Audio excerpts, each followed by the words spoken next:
So I'm here today with Mike Cooney, one of my teammates from the 1971-72 Westfield High School varsity basketball team, which was the main subject of my recent book, A Ball with No Points. And Mike, let's start at the beginning here. I remember the first time that I saw you back in junior high. I was on the ninth grade team, and you were on the eighth grade team. I think you had just moved to town from Rhode Island, I believe. And I think someone had told me about you. I can't remember who it was, but I remember seeing you in practice a couple times. And man, you could really dribble the ball back then. I was a little intimidated.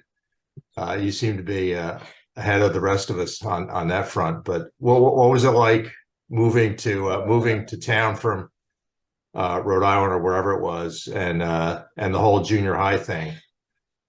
Yeah, well, actually, I moved. It was like September of my ninth grade. I was entering ninth grade, so I Oh, moved in. Yeah, so I completed eighth grade in Rhode Island, and I okay. actually moved into to Westfield um, in September.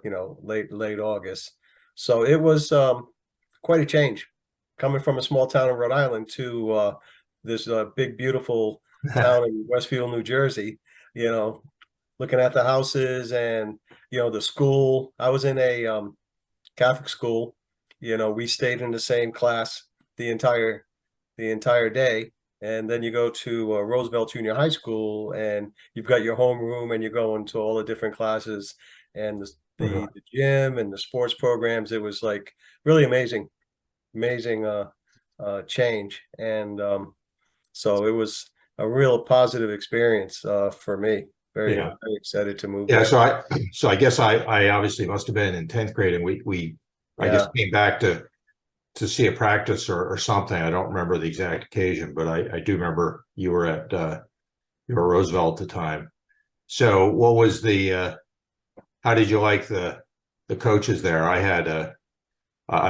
thought they were pretty good and had a pretty big impression. Oh yeah, yeah. Well, I started off playing football, so I have to uh, mention the head coach. Oh my God, I forget his name. He was like a drill instructor. Um, Oh, Odenkirk, maybe? Odenkirk, yeah, Mr. Was that Odenkirk, him? yeah. Okay. He was really something. Mr. Leonzi, the basketball coach, also played or coached on the football Right. team. Um, and he was quite a character. I don't if you Yeah. remember him. Oh And yeah, absolutely. so he was very excited. He was the head coach of the ninth grade team, and he was very excited to have me there, and also to start the season. And one of the things that, I mean, you mentioned in the book, and it's really true. I mean, the fundamentals that they taught us, during that time, stayed with us and really helped us. I learned, I'd always, played basketball and other sports, but I never really learned how to play man-to-man defense, the correct way with, denying, Yeah. on the strong side, help side, Yeah. weak, boxing out. And so the fundamentals, really, really came through. And, we had a lot of fun. I mean, Mr. Leonzi was a big Pete Maravich fan. And of course, Oh yeah. that you may have seen us do our warm-up drills, where we would get at half court and be doing all of the Maravich Oh drills. wow.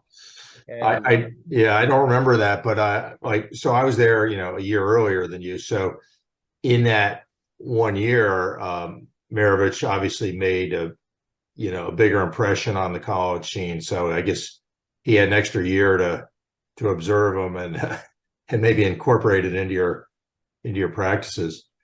right. But I remember Leonzi was and Gruski, they were both kind of no nonsense guys, and Oh yeah. they really did get into the fundamentals of team defense, which was really really good. Um, I also remember that Leonzi had we occasionally had um, an offensive day in practice, and he'd call them piece of cake days because Yeah. the whole practice would be spent on working on offensive stuff. So you got to skip the defensive drills for one day, every once in a while. But yeah, those were Yeah, I but think most I of the remember practices that. were pretty tough. Um, so so fast forward a year, and you come into high school on the and now on the JV team playing for Ed Tyrone, I guess it was, while I was in 11th grade on the varsity.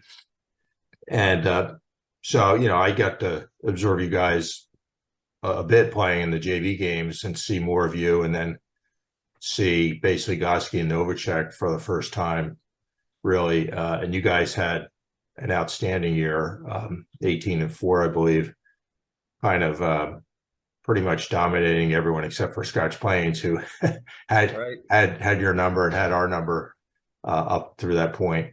So what was that sophomore season like? I mean, what was it like playing with Goski and Novacek for the first time, and what did you think of them? Well, it was a nice merger of, like, Edison on the south side, the junior high school, and Roosevelt. We came together. Um, Tim Goski, I had just met him. I didn't know who he was, because he was at Trinity, Holy Trinity, the year before. And Yeah. I remember in the preseason, where he had known who I was, so he was kind of out to get me a little bit. Yeah. And during one preseason game, he's like boxing me out, clearing me out. I'm like, who is this guy? He's like Yeah. crazy. Yeah. And yeah, so we had some really good battles preseason. Okay, and then we kind of gelled as a team. I mean, Scott, you know, incredible player. You look at him, like you say, you don't really think that you know he's um he's going to be any good, but he was like a tremendous player. We had Dave Phillips, Bob Jester, Yeah. myself, and Timmy ended up being the starting team. And Mr. Tyrone was a great coach. He used to have us doing fingertip push-ups. Oh yeah.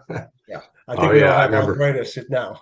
I remember those. He Yeah, was he looked kind of easy on the outside, but yeah. when if something went wrong in practice, he'd make Blow the you pay whistle. for it.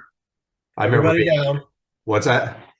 He'd blow the whistle and say, "Everybody down." Yeah. Yeah, in that push-up position. I remember being in it had to be 25 minutes one day, and it was just torture. People were collapsing on the floor.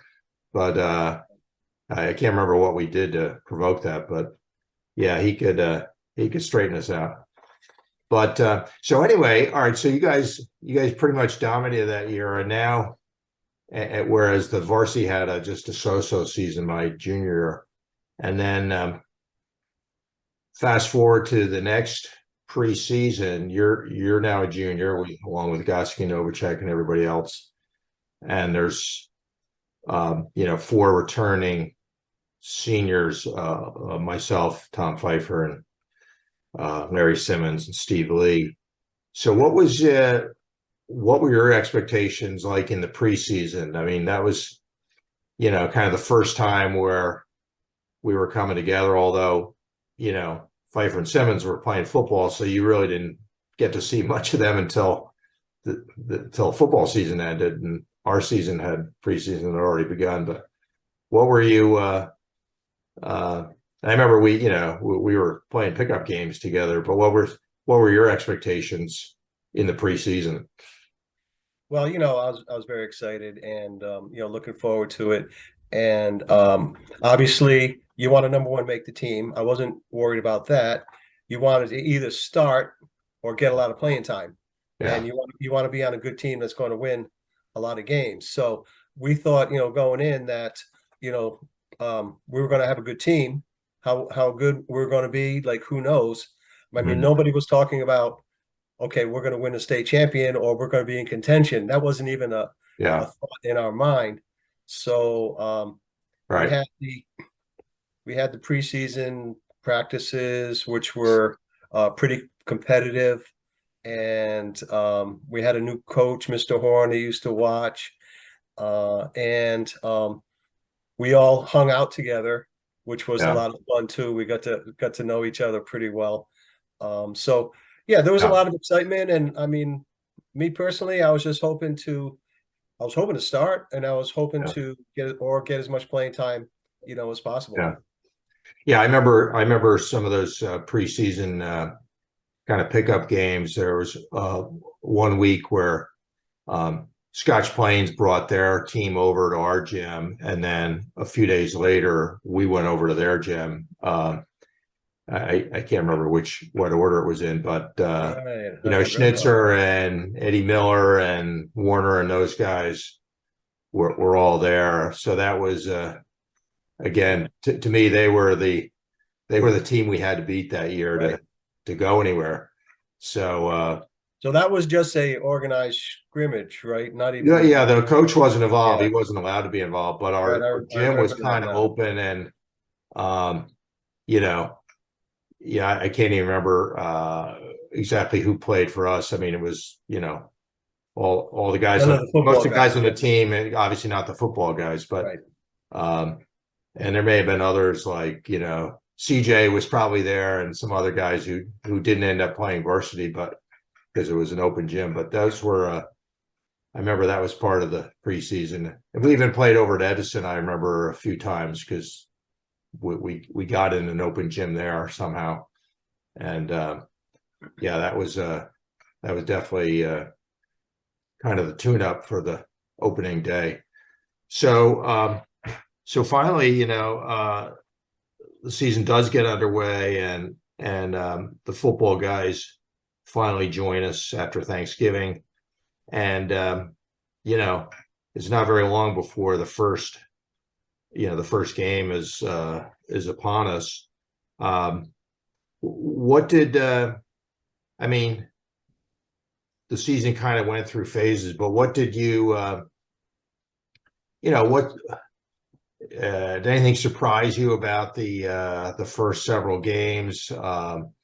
And or actually, yeah, I mean we won some close ones, but you know uh, we hadn't really kicked it into high gear until a little bit later. But what did the anything surprise you about the way the season started, or Yeah.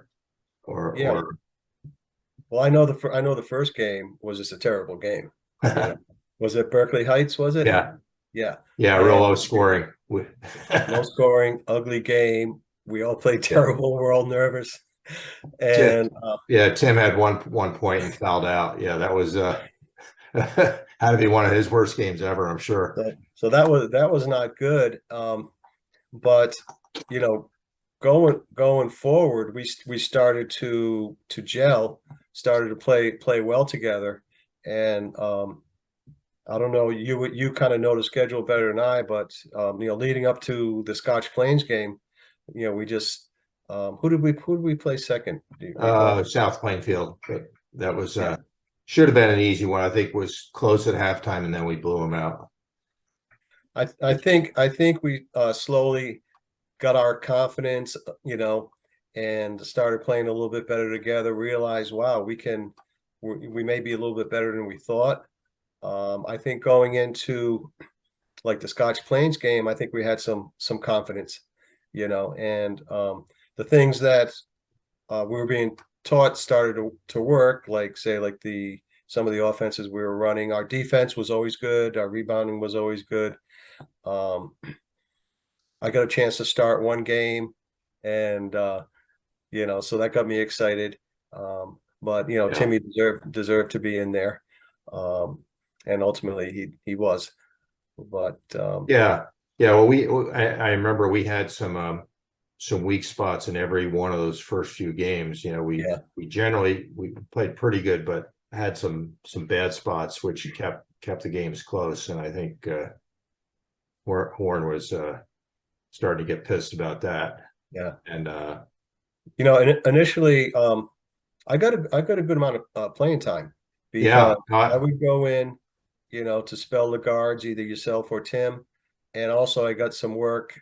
If you wanted a small lineup, I would go in maybe sometimes for Larry, on offense. So we would yeah, have like a three guard offense, yeah, and that's what happened on like Roselle Catholic with the play that you and I were involved in, where yeah, last second situation where we had a set up play.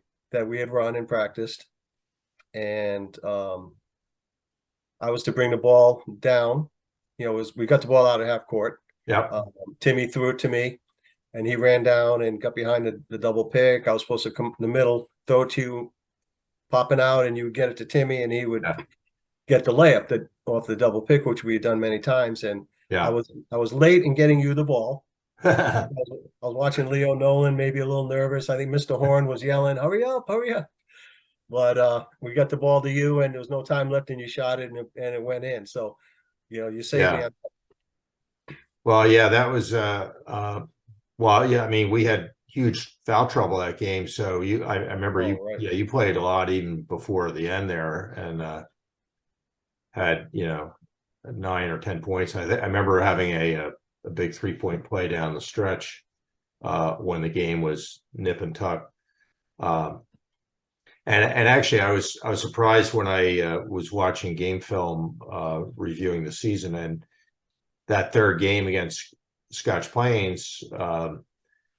Tim, we had a nice big lead in the first half, and then blew it in the third quarter, and Scotch Plains took a 6-point lead early in the fourth quarter, and I think Horn put you in at that point, and I didn't realize till I watched the game film again that Tim never came back in, which was kind of shocking to me. But hey, it was early in the season, and I guess Horn didn't like the way he was playing, or just he had more confidence in you at that point, whatever. But fortunately it worked, because we pulled that one out by 4.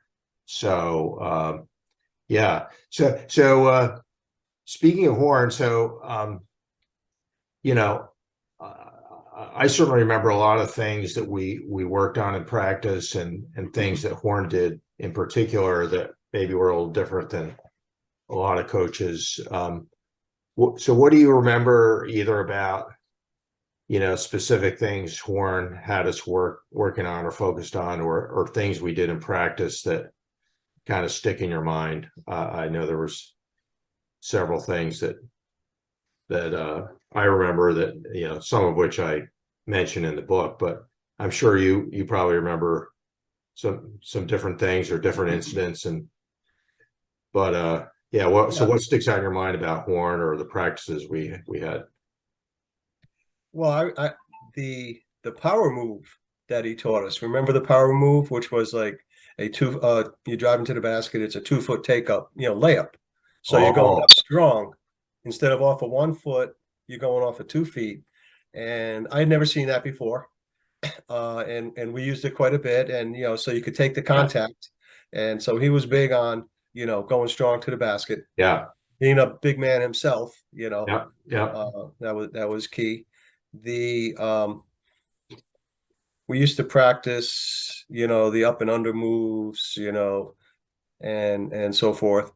But the biggest thing that I think Mr. Horn did that no other coach, really did at that time, was to prepare us for the end of the game, with the delay game offense, which was so big. I mean, it was really like a stroke of genius, I think, and the fact that we would actually practice. There was no time shot clock back then, so you could keep the ball for a minute, run down the clock.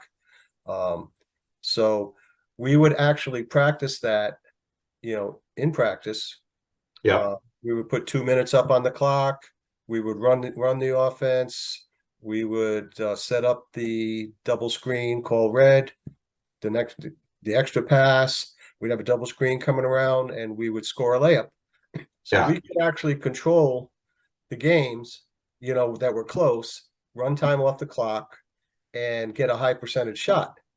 And I think that is the key, the number one key to why we won so many close games, and why we won the state.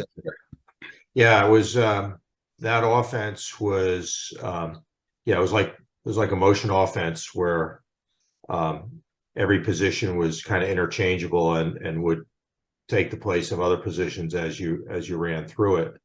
So it was just go round and round and round. Go around and round, and then but it was interesting because even though the defense, like in practices when we ran, even though the defense knew what it was still sometimes hard to stop because you get picked off by, the screens that are continually getting set.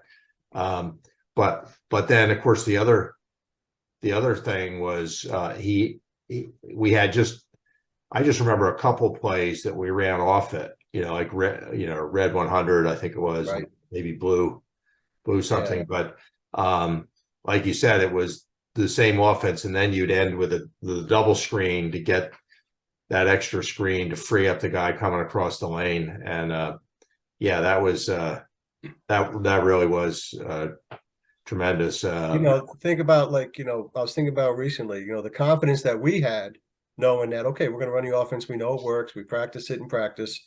And the team covering us, they're like, oh my God, when's this going to end? We're just keeping on running and running and, Yeah. wearing them down, and then we score.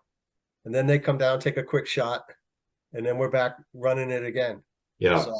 So to me, or, that is probably the number one key, I think, to our success, along with everything else. But I always thought that was like super important.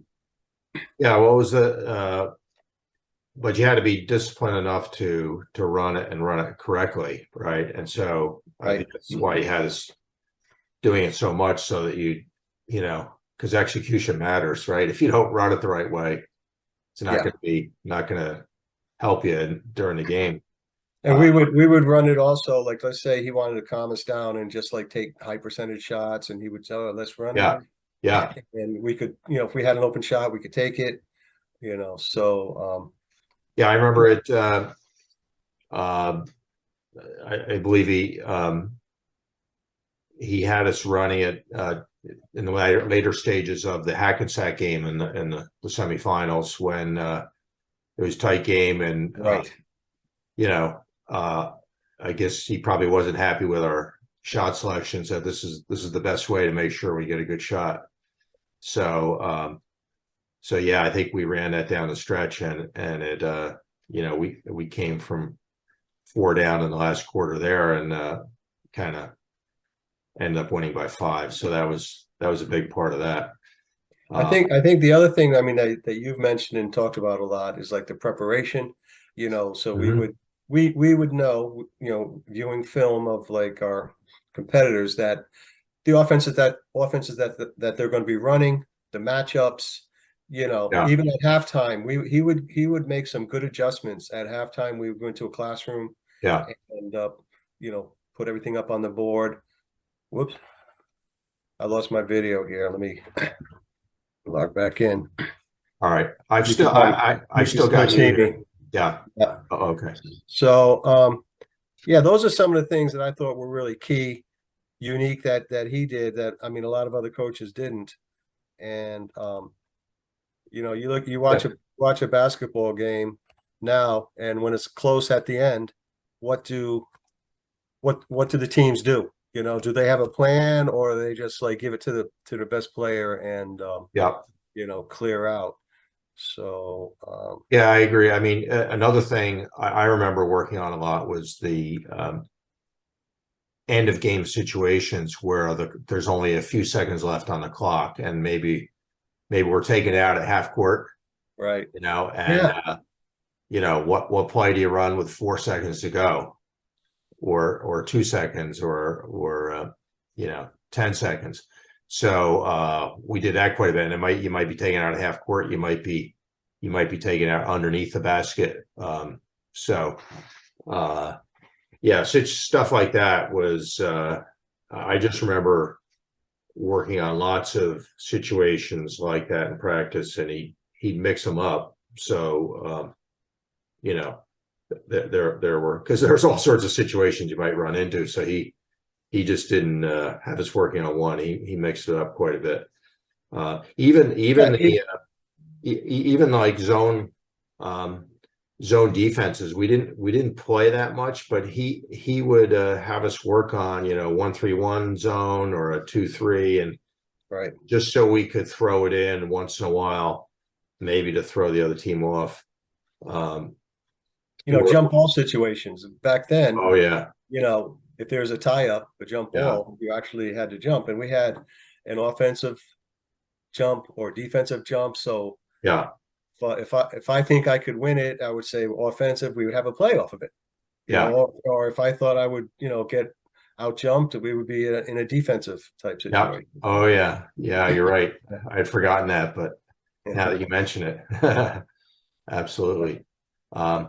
Yeah, I mean the other thing I remember about or one of the things I remember about practice is it seemed like every day we were doing a little bit of one-on-one full court, or maybe it was half court, just where you're working on bringing the ball up against defense. So it was a good drill both for the offense and the defense, where the defense had to slide their feet and try and stay in Yeah, front of the guy. yeah, we did it full court. I remember. Yeah, it was probably mostly full court, and I noticed from well, I kind of remember this too, that he would actually switch up the pairings almost every day, so you're not always working against the same guy, and he'd had Yeah, sometimes guards were going against forwards and vice versa.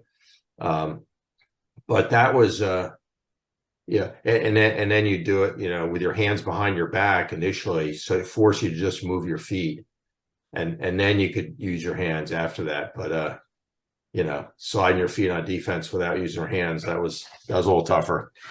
But right.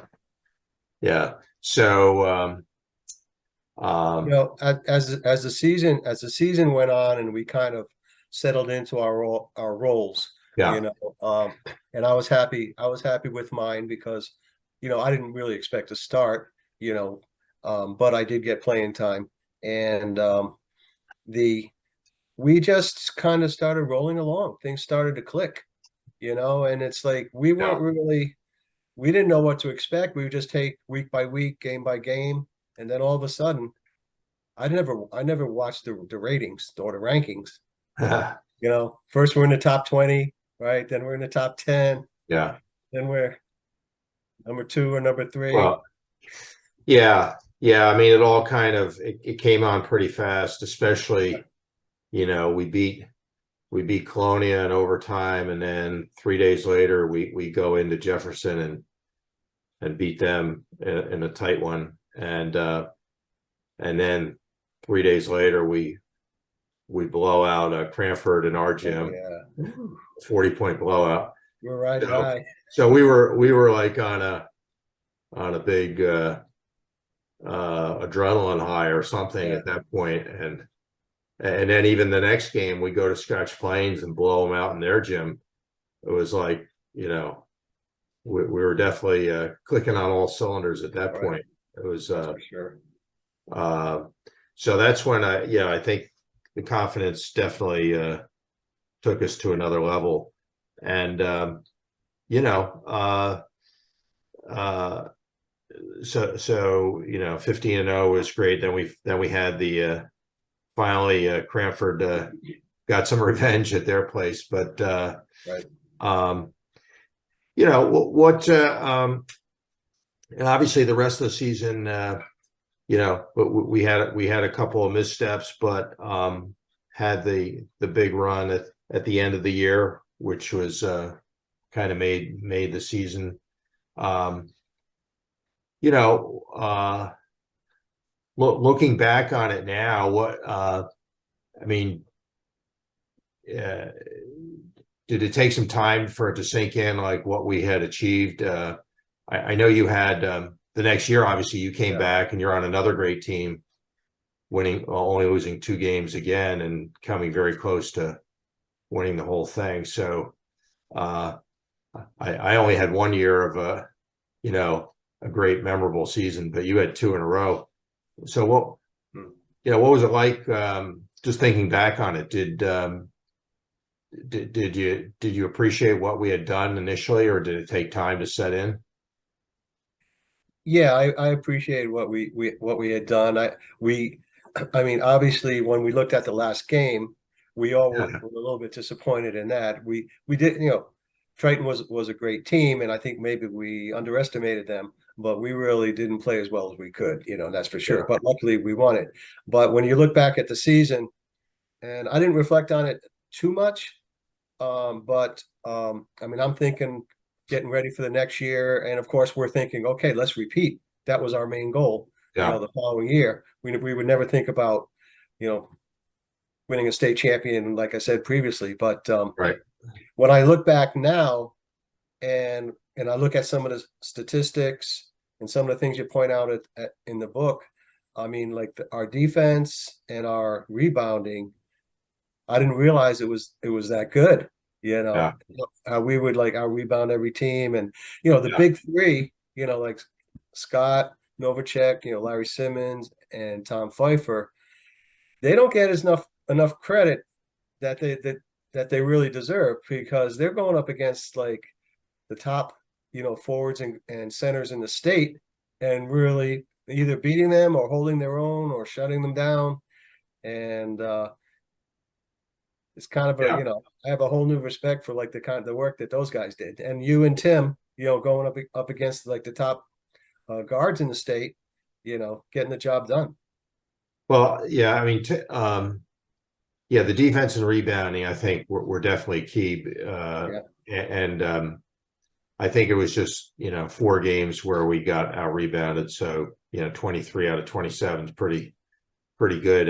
And if you're doing that and you're playing good defense, you're pretty much going to be in every game. I mean, even if you're having a bad shooting game, right. whatever, it's that can make up for a lot of poor play on the offensive end. So that was huge. I didn't realize how dominant we were on the boards until I saw all the statistics, Yeah, years later too. And yeah, I mean, yeah, Larry and Nova, and especially were huge on the boards.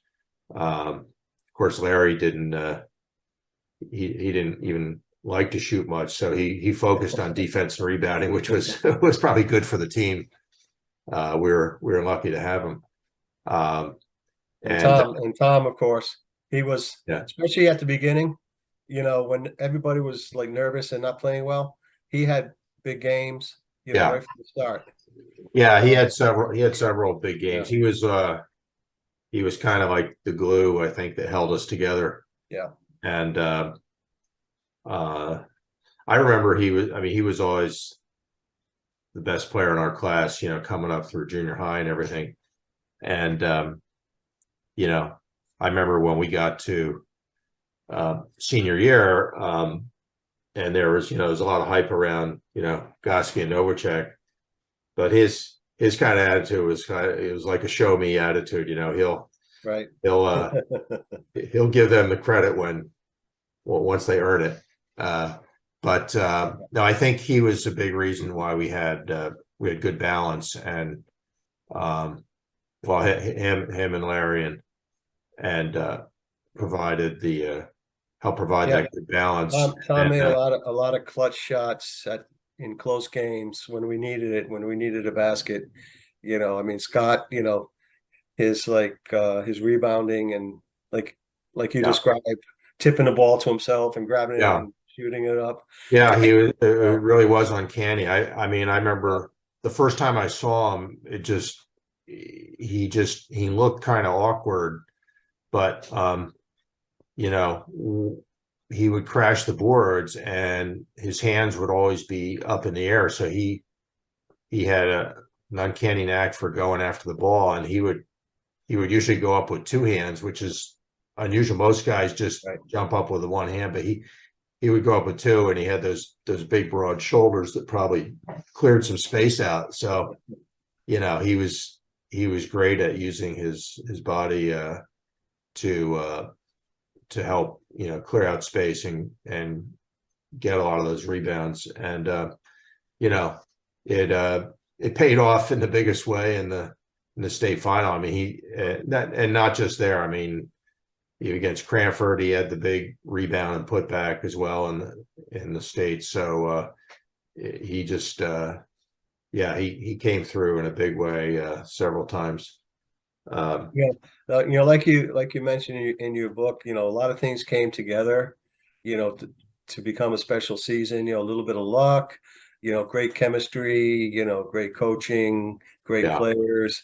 It's kind of things just came together at the right time, and we played with confidence, um, and not with overconfidence though, and we just got the job done. Yeah. Yeah. I think, and Horn, Horn kind of held everything together. I Yeah. think Tim was, you know, uh, sort of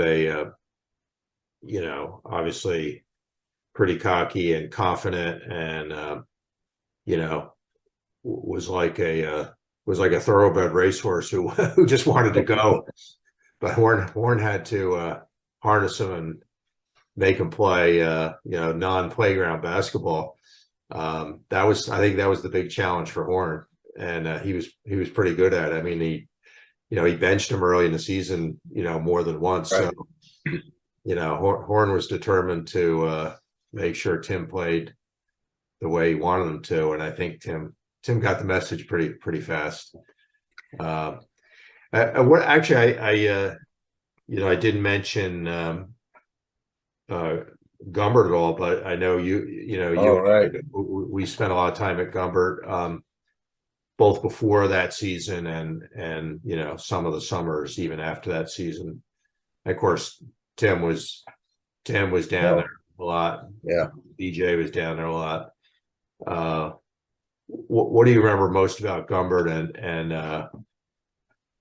how important do you think it was that we had Gumbert there as part of our preparation? Yeah, I think it was very important because I mean we had a place to play and like great players to play against. And then so now you so not only are you working on your skills, you're getting games, but you're seeing guys that are older now in college, you know, Yeah, see how they play and you see how you do against them, and so it gives you like a level of confidence. But I mean, just getting out there and playing and have a place to go where there's good games, yeah. it's going to make you a better player. Like you say, we didn't have like AAU back in those days, and so Gumpert was quite a place. It's probably in retrospect, I think we were lucky that AU didn't exist, because I mean that can give you some good competition, but you're talking about lots of travel time, and you're going all over the Right. place, and you have to deal with, it's not the same. You're not playing pickup games, you're playing organized. So there's some drawbacks to that, and And this was every night of the week too. yeah, this was every night during the Monday week, through not on Friday, weekends, but weekend. Monday through Yeah. Thursday anyway. Yeah, so during the summer it was ideal. We were pretty lucky, I think. I don't think I realized until years later how fortunate we were to have that, uh, and especially with all the great players from around the state who came, and you know we're lucky that Dave Wool and John Samoji and some of Right. those guys started coming in the early days, and probably they started attracting other good players. Roger Kindle was another one. I'm sure he Yeah. brought in a lot of guys and started spreading the word. But There wasn't a lot of places where you could really play. Okay, so we had Tamacos Park across town, yeah, but you're not going to get the type of game you got at Gumpert. no, Sometimes, we would go on the weekends to Roselle, where Roger Kindle used to play on a Sunday. mm, But beyond that, we didn't really travel to other courts. We had yeah, Gumpert. Everybody came from all over. yeah. I mean, it You know, takes time to travel. yeah, Somebody needs a car, and you got to get organized and right. plan it. Well, yeah, we were very lucky, We and also, yeah, made a lot of friends. You know, yeah, I mean, oh yeah. with our competitors, with the older guys, and had a lot of fun, a lot of laughs for sure. Well, I mean, I remember, the first couple years, I didn't really play a lot there, or if I did, it wasn't on court one where the best Right. players were. But then I remember hearing about Alan Downblake telling me, listen, better watch out. That Tim Gossie's down at Gumbert all the time, and I hear he's getting better. So that was a little bit of a warning to me that I better get my ass down there. So at least before well, I was down there before junior year because they had some leagues that I was in, but it was before senior year when I was there all the time, and I'm sure you and Tim were too. I certainly remember those games that summer quite a bit, and yeah, it was it was huge for getting better, and I was going through my weight training too, so I was trying to put on weight at the same time. So that was a big summer for me. Just that it's now or never, getting ready for senior year. But anything else? Did anything else in the book like remind you of anything that maybe you had forgotten, or that or any particularly good memories that it brought back to life? Well, it was a lot of fun, at the beginning of the book, especially when you started talking about like your middle school, and you showing some pictures, and then it's like, oh, I remember that guy, I remember that person, oh, I remember this person.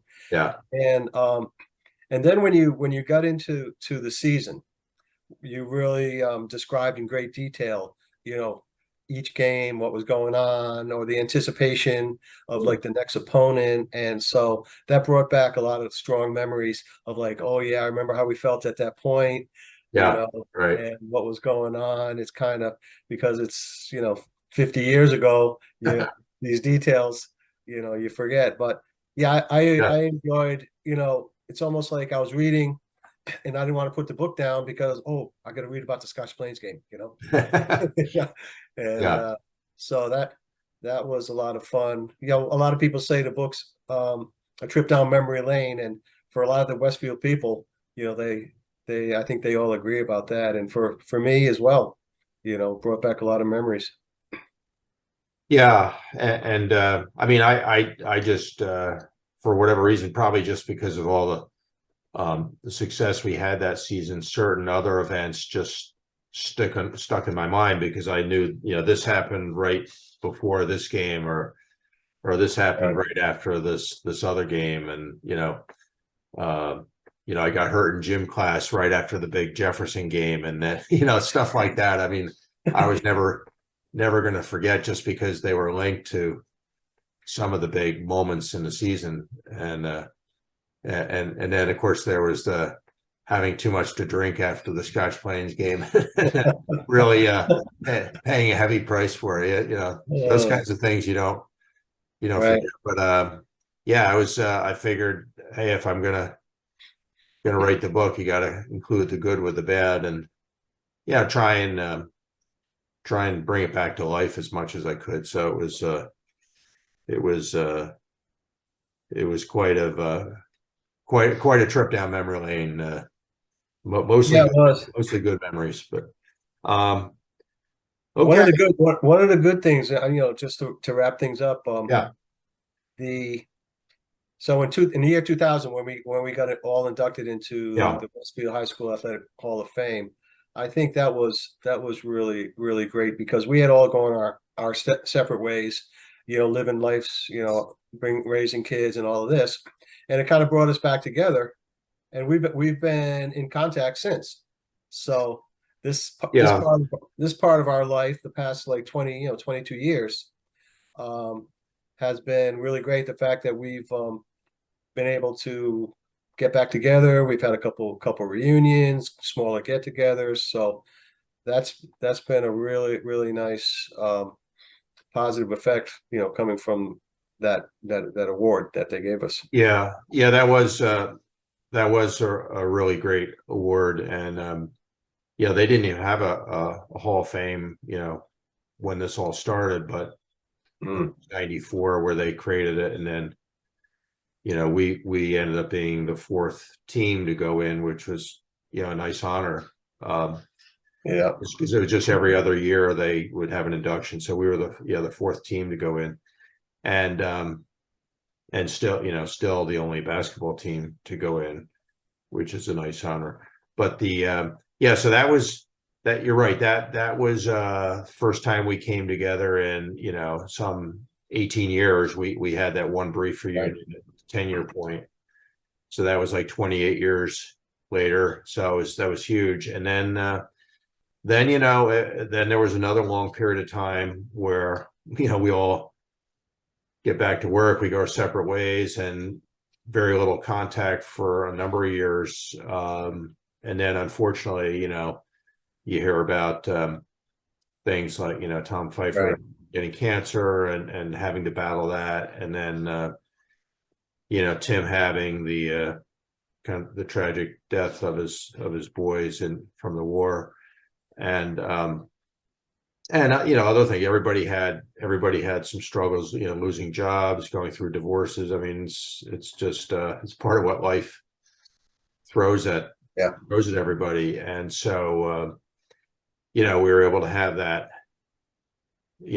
after I heard about Tim's boys, and then saw Scott down in Florida, the topic of another reunion came up, and that's when I called Tim after that, and called you shortly thereafter. And before you knew it, everybody was all for it. And I think that was definitely that dinner we had at Ferrara's was definitely one of the most memorable dinners ever that I was a part of. So that was great to have everybody back. And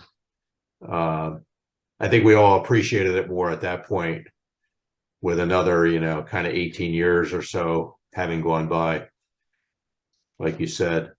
That was a 45th, right? 45th? 40, it was actually 46. Yeah, it was 6, yeah. More or less. But and now we're at 50, and we got another team reunion coming up in a few days, which will be I'm sure it'll be just as nice as the last one. Right. Other than the fact that Tom won't be able to be there, and Greg Allen's passed away, but his daughter's going to be there, which will be nice, very fitting, I think. But anyway, so no, this has been great. Thanks, Mike, for taking the time today. Pleasure. And I'll be chatting with other teammates in the coming days, and more importantly, seeing everybody back in Westfield in a few days, and we will see you then. Looking forward to it. All right, very good. All right, Take Steve. care. Thanks. Bye. Bye.